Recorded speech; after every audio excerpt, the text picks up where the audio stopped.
कलियुग में महादेव के भक्त रघुनाथ की कथा। महादेव के प्रेम में लीन एक पवित्र आत्मा की। बिहार के एक छोटे से गांव रामसराया में जन्मा था रघुनाथ। उसका जन्म बहुत ही साधारण परिवार में हुआ था। पिता एक छोटे पुजारी थे जो गांव के प्राचीन शिव मंदिर में पूजा करते थे। माँ बहुत सरल शांत स्वभाव की महिला थी जो हर दिन महादेव को पहला रोटा चढ़ाकर ही भोजन करती। रघुनाथ का मन बचपन से ही ईश्वर में लगने लगा।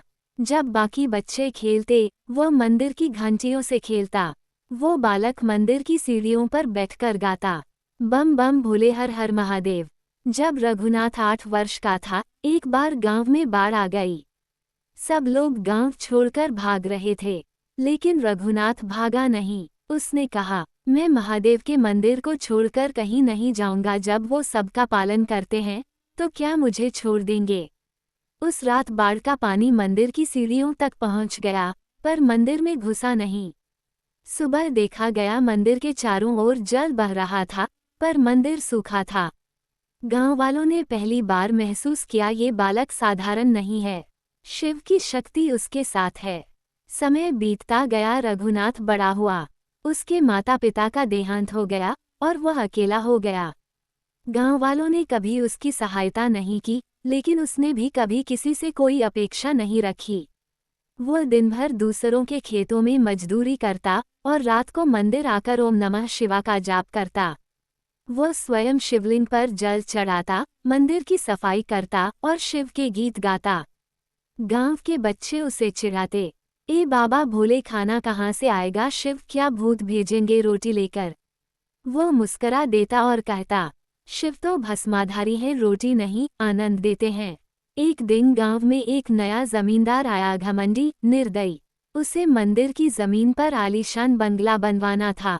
उसने कहा, इस पुराने मंदिर को तोड़ दो, इस जगह पर मेरा महल बनेगा। सब डर के मारे चुप रहे, लेकिन रघुनाथ मंदिर की सीढ़ियों पर बैठ गया, आंखें बंद, शिव नाम में लीन। जमींदार ने मंदिर गिराने की कोशिश की, मगर जैसे ही पहला हथौड़ा शिवलिंग पर पड़ा, आकाश गड़गड़ाने लगा। एक तेज आंधी आई और बिजली सीधे उसके बंगले पर गिरी। बंगला जलकर खाक हो गया। उस रात रघुनाथ मंदिर में बैठा था, शरीर थका पर मन शांत। तभी मंदिर के शिवलिंग से प्रकाश निकला। सामने एक भस्मधारी पुरुष प्रकट हुए, मस्तक पर चंद्र, गले में सर्प, हाथ में त्रिशूल। ये और कोई नहीं, स्वयं महादेव थे।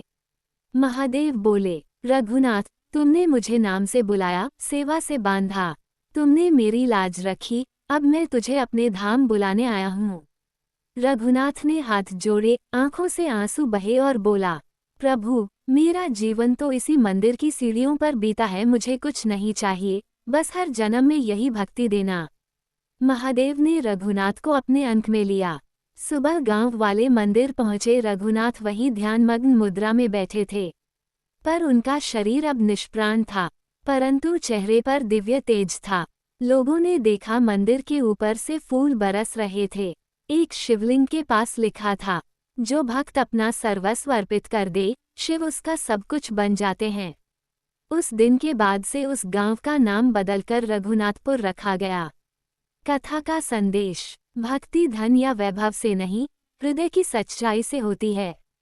शिव को अगर सच्चे भाव से पुकारो तो वह स्वयं आकर रक्षा करते हैं। कलियुग में भी सच्चे भक्तों को शिव मिलते हैं, क्योंकि वह भोलानाथ हैं।